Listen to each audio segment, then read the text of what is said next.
लूत अलैहिस्सलाम एक ऐसे पैगंबर जिन्हें बाबिल से हिजरत के बाद शाम की सरजमीन, आज के जॉर्डन और डेड सी के आसपास सदोम की गुमराह कौम की तरफ भेजा गया। यह वाकया नूह अलैहिस्सलाम के तूफान के कई सदियों बाद तकरीबन 2000 BC के आसपास हुआ। लूत अलैहिस्सलाम ने अपनी कौम को अल्लाह का पैगाम पहुंचाया, मौजज़ात दिखाए, साफ आसमान से बारिश बरसाई, पत्थर से बात की, लेकिन कौम पर असर न हुआ। वो बुत परस्ती में डूबी रही और एक ऐसा गुनाह करने लगी जो इंसानी इतिहास में पहली बार हुआ, मर्दों के साथ जबरदस्ती के बेहुदा काम। ये सिर्फ फितरत की खिलाफ वर्जी नहीं थी, इनके जुल्म की हद ये थी कि मुसाफिरों का रास्ता रोकते, लड़कों को गुलाम बनाते, हसीन जवानों को अपनी जायदाद समझते और महफिलों में बेहयाई के काम करते। कुरान में आया, तुम मर्दों के पास जाते हो, राहगीरों को रोकते हो और अपनी महफिलों में बदअमलियां करते हो। लूत अलैहिस्सलाम ने बार बार समझाया, लेकिन कौम ने न सुना, बल्कि धमकी दी और कहा कि हम तुम्हें अपनी बस्ती से निकाल देंगे। एक दिन 3 नूरानी खूबसूरत मेहमाना आए। लूत अलैहिस्सलाम परेशान हुए कि कहीं कौम इन पर हमला ना कर दे, लेकिन वो हकीकत में फरिश्ते थे, अल्लाह की तरफ से भेजे गए। कौम फिर वही करने के लिए लूत के घर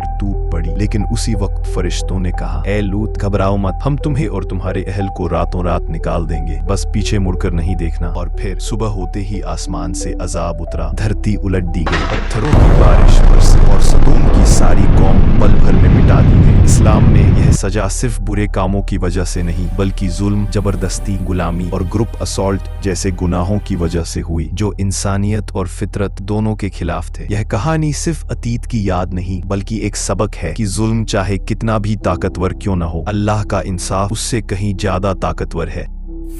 दोस्तों, इसी कहानी का दूसरा पार्ट देखना प्लीज बिल्कुल मत भूलिएगा।